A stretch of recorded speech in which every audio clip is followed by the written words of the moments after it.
took every number I had. Yeah, now they were doing some pretty thorough interviews that night. Yeah, absolutely. I was glad to see it. I'm just going to move your gloves here. That's a little microphone, just to make sure there's nice and clear. As you can see here, everything in this room is videotaped and audio taped. Check. You ever been interviewed by the police in a room like this before? Or? I have never been interviewed like this. Oh, no? Okay. Welcome into my gated community. You can call me the doorman. And here, I'd like to share with you stories of how some of our, let's say, guests ended up here. Tonight's story is about Russell Williams, or should I say, Colonel Russell Williams of the Canadian Air Force, who's over a 2-year period broke into 48 homes, a total of 82 different times, stealing and modeling women's underwear. Yeah, that's right. I got pictures for you. You're going to get to see them.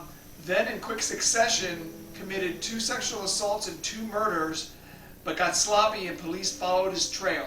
Let me share with you the timeline of events. The location is the north side of Lake Ontario, Canada. After Colonel Russell Williams' 2-year panty raid on the neighborhoods, September 17, 2009, a woman in Tweed, Ontario is tied up and sexually assaulted in her home. Then September 30th, 13 days later, another woman is sexually assaulted in her home on Cozy Cove Lane. Lieutenant Williams has a cottage at 62 Cozy Cove Lane. The police decided that the colonel that lived a few doors down was not involved just because of his rank. Colonel Williams' first murder victim was Corporal Marie France Comeaux. She was 38 years old, and he had met her on a flight that he had taken. What happened was he had first broken into her house when she was away on a trip. He spent over an hour there trying on underwear, taking pictures of himself, and he was also able to establish that she lived alone. Comeaux, upon returning, noticed that someone had been through her underwear drawer, but she had blamed her ex-boyfriend for it. Williams returns on November 24th, 2009, breaking in between 10:30 and 11 p.m. He can hear her on the phone upstairs, so he decides to wait in the basement until she falls asleep to attack her. But then she comes downstairs in the basement looking for her cat, who was happened to be staring at Williams the whole time. She sees him. She says, "You bastard," and the fight ensues. He hits her with a flashlight, knocks her out. I got a bunch of crime scene photos. Not pretty. What a psycho this guy is.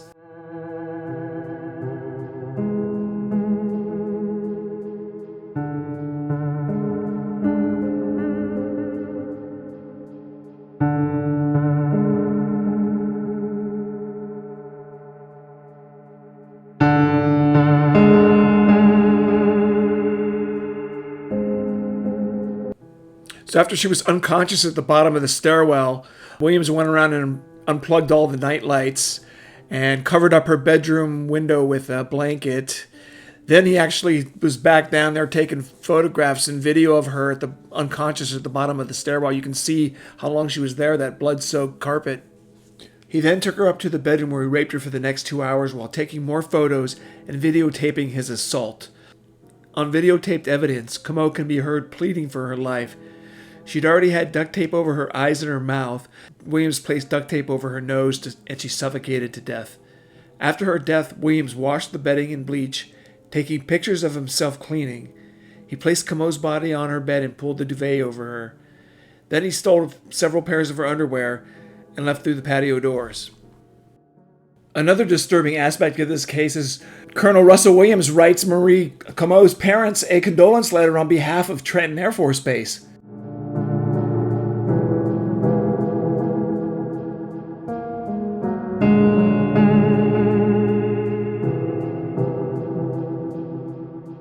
January 28th, 2010. Jessica Elizabeth Lloyd, 27 years old, sends a text message to a family friend at 10:36 p.m. Then the next day, she's a no-show at work. Lloyd's family tells police it's out of character for her to be out of contact. Investigators identified distinctive tire tracks left in the mud near her home. 1 week after her disappearance, Ontario Police set up a roadblock to check tire treads of all motorists using the highway near Jessica Lloyd's home from 7 p.m. on February 4th to the very next morning, 6 a.m. Williams was driving his Nissan Pathfinder that day rather than the BMW he usually drove, and an officer noticed the resemblance of his tire treads. And that resemblance in tire treads spawned this interview. Check this out. when you get stopped at that location, has there been a time in the recent 1 or 2 weeks that your vehicle has left that road for any reason whatsoever? Have you driven into a field with your vehicle at all? For any reason you can think of? No. Okay. Because I want you to rack your brain here. This is important. So, Yeah. is there anything you can remember doing that would cause you to drive off the road No. at that section of roadway? No, that's my early, that's the early part of the highway, and just head north. It's about 30 minutes from there to, probably 20 from there to my house. Okay. Would it surprise you to know that when the CSI officers were looking around her property, that they identified a set of tire tracks to the north of her property?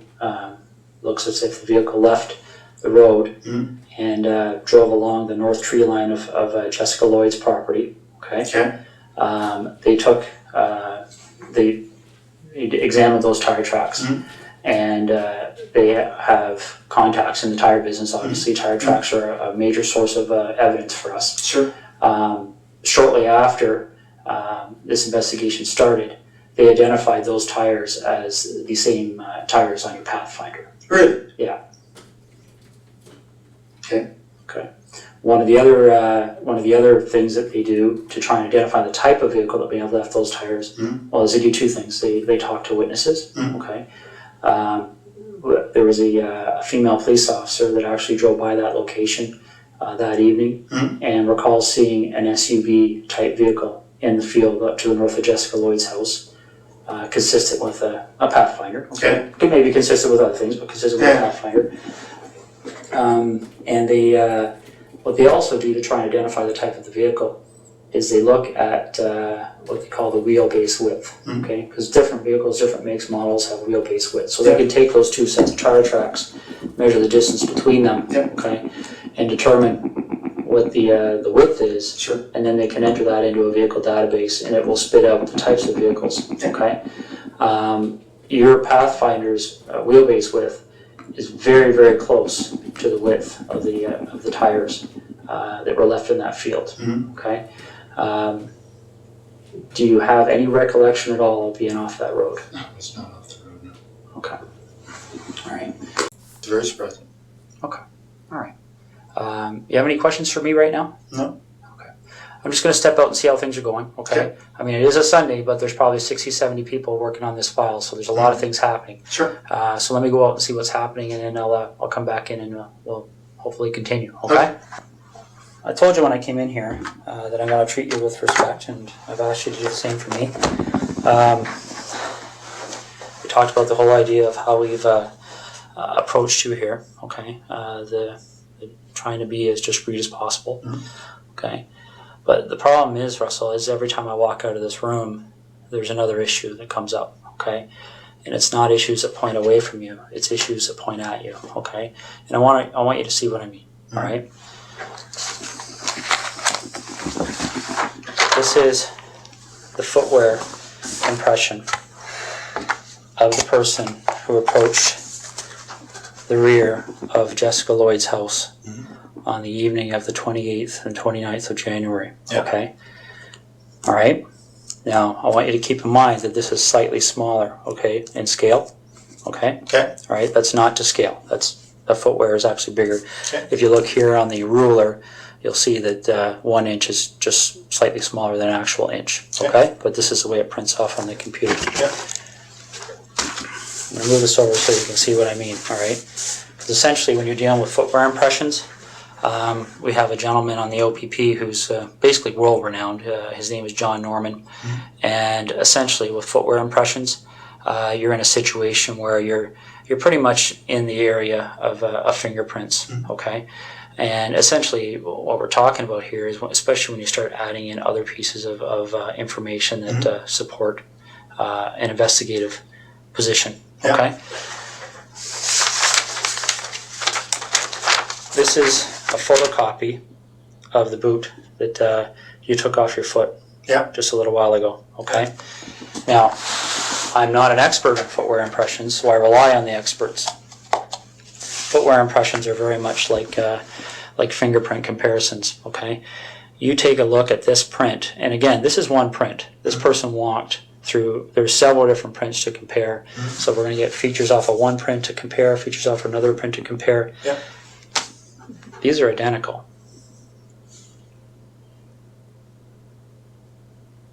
Okay. Your vehicle drove up the side of Jessica Lloyd's house. Your boots walked to the back of Jessica Lloyd's house on the evening of the 28th and 29th of January. Okay. You want discretion. We need to have some honesty, okay? Because this is getting out of control really fast, Russell. Okay, really, really fast.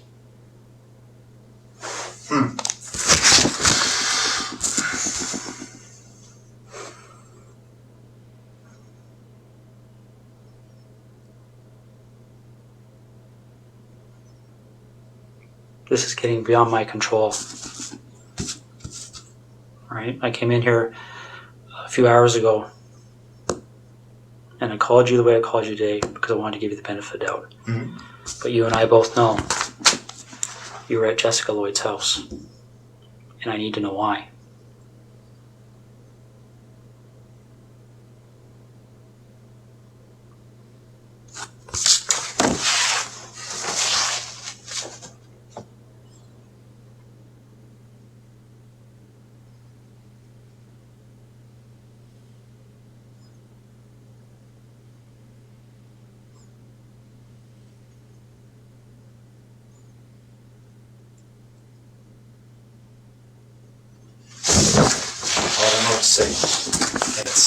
Well, you need to explain it because this is the other problem we're having, Russell. Okay?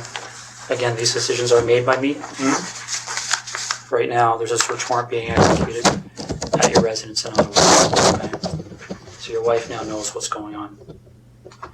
There's a search warrant being executed at your residence in Tweed, and your vehicle's been seized. Okay? You and I both know they're going to find evidence that links you to these situations. Okay. You and I both know that the unknown offender male on Marie France Comeaux's body is going to be matched to you, quite possibly before the evening's over. Okay. This is a major investigation. The Center of Forensic Science is on call 24 hours a day helping us with this. Mm-hmm.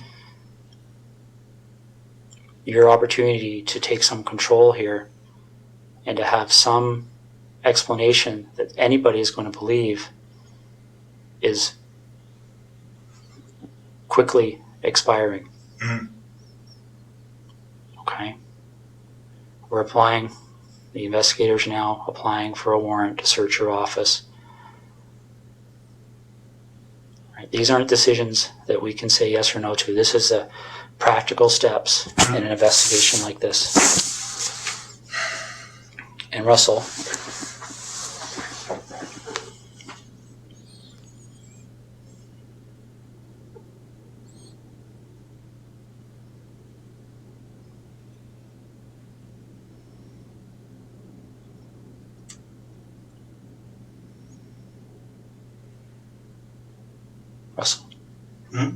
listen to me for a second, okay? When that evidence comes in, when that DNA match, when that phone rings and somebody knocks on this door, your credibility is gone, okay? Because this is how credibility works, all right? And I know you're an intelligent person and you probably don't need to hear this explanation, but I also know your mind's racing right now, okay? Because I've sat across a lot of people in your position over the years, okay? The bottom line is that as soon as we get that piece of evidence that solidifies it, DNA, okay? As soon as the expert in footwear impressions, the expert in tire impressions calls and says, yes, I've examined those and they're a match, it's all over. Because as soon as that happens, where's your credibility? Where's your believability? You're just another, and again, don't take this wrong, okay? But you can see if you step outside this room in your mind and imagine how people are going to view you, okay? If the truth comes out after the clear evidence is presented to you, when you finally go, okay, I'm screwed now, Mhm. what are we going to do?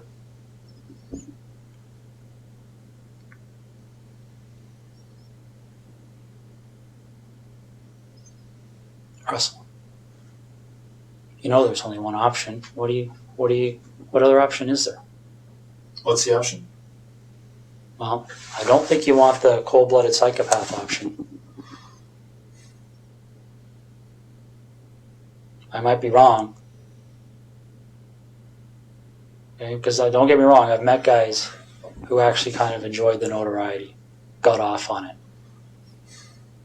got off on having that label. Bernardo being one of them. I don't see that in you. If I saw that in you, I wouldn't be back in here talking to you, quite frankly.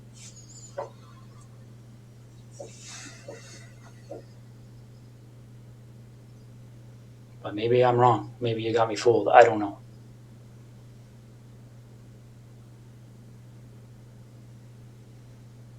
This is over. And it can have a bad ending where Jessica's parents continue to wonder where her daughter's lying.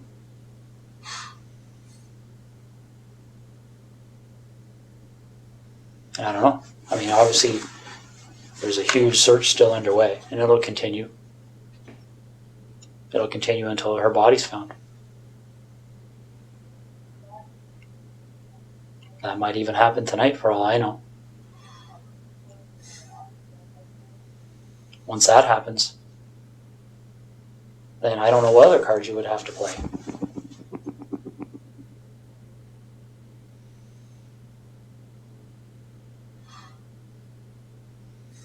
What are we going to do?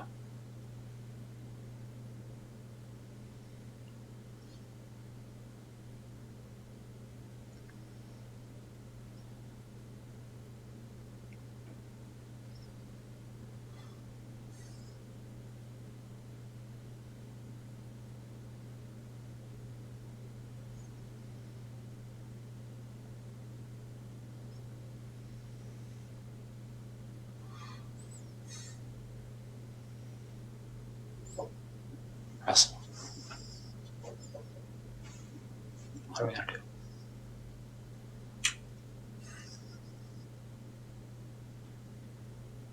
Call me Russ, please. Okay. What are we going to do, Russ?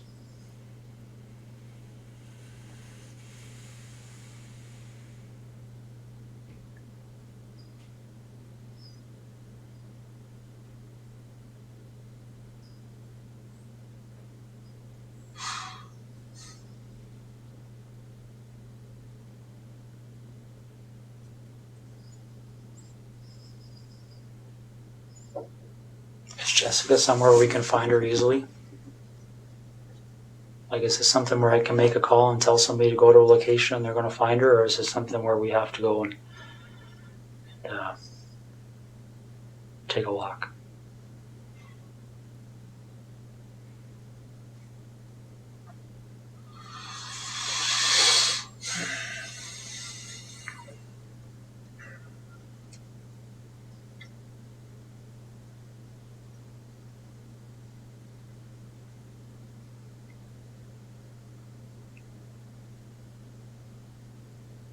Which direction are we heading in here?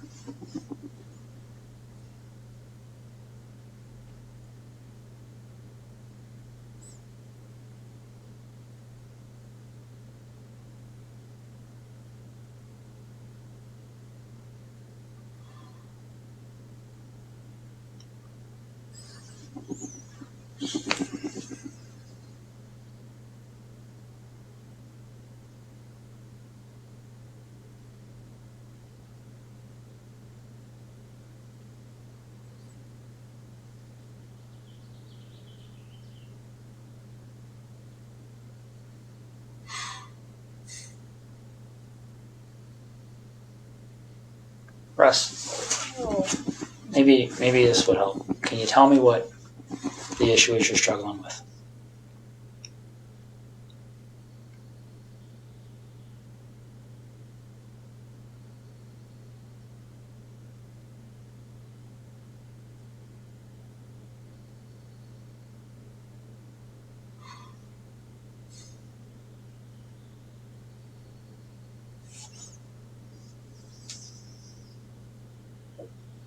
What's the issue you're struggling with?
It's hard to believe this is happening. Why is that?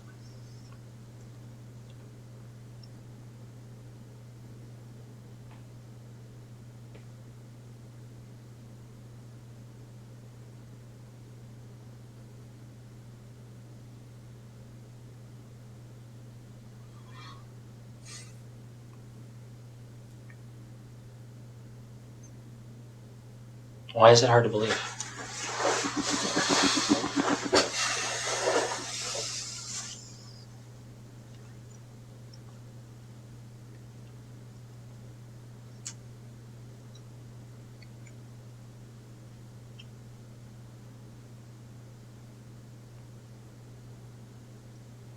It's just hard to believe.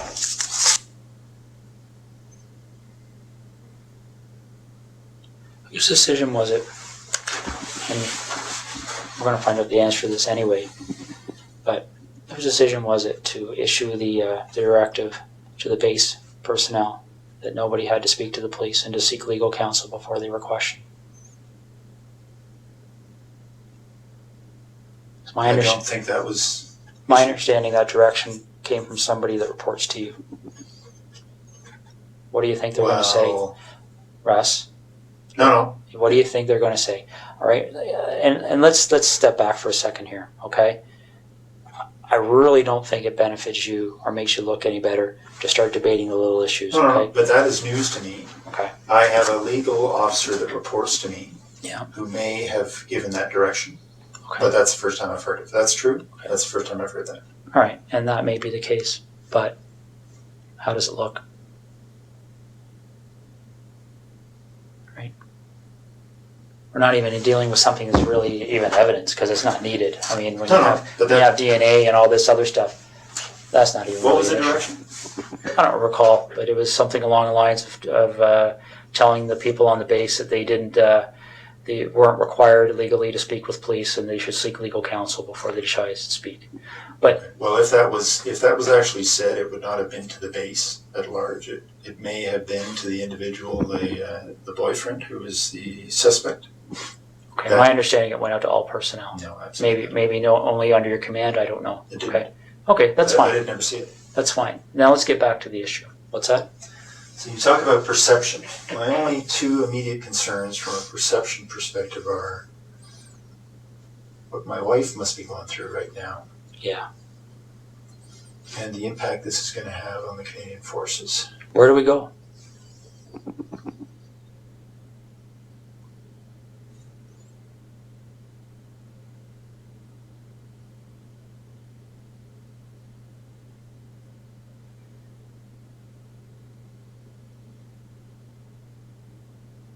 Russ, is there anything you want from me? Is there anything you want me to explain? Is there something missing that you're struggling with that I can shed some light on for you?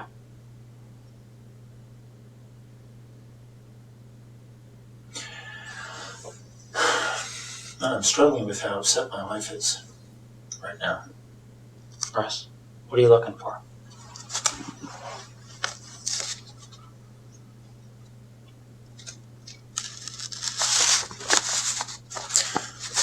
I'm concerned that they're tearing apart my wife's brand new house. So am I. if nobody tells them what's there and what's not, they don't have any choice. Computers will be brought to Microsoft in California. They'll be picked apart. You can't erase things from computers. It doesn't happen. I'm sure you've seen that. I'm sure that's pretty common knowledge these days. It just doesn't happen. They sell programs that to try and help people clean their computers of stuff, and our guys are pulling that stuff out all the time. The FBI is pulling that stuff out all the time.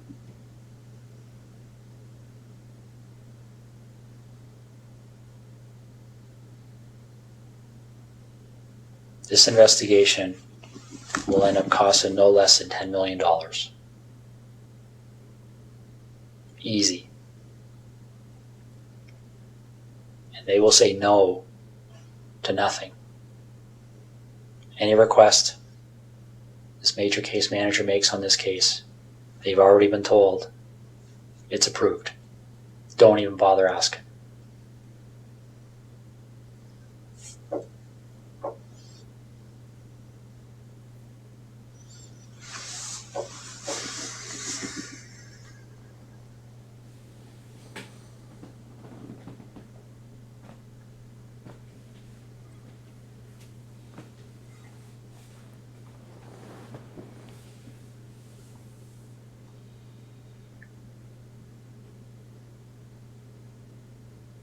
So what am I doing, Russ? I put my best foot forward here for you, bud.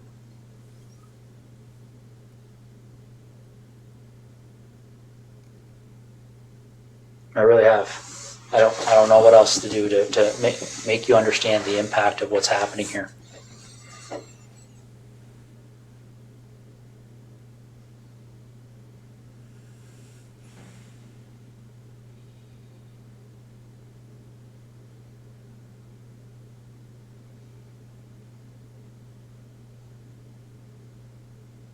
Did we talk? I want to minimize the impact on my wife. So do I.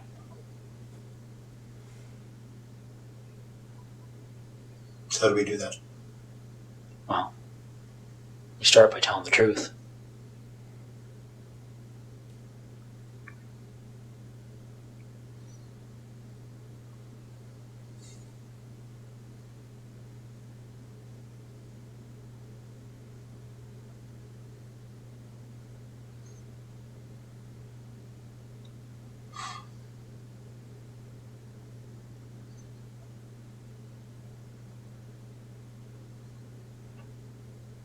Okay. Okay. So where is she?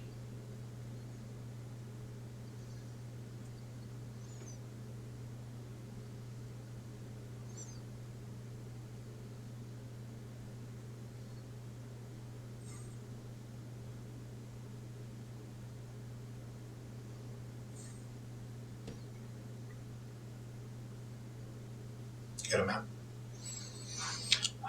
Is she close to where she lives? I've got maps of that general area. Here's some of the evidence they found on Russell Williams' computer.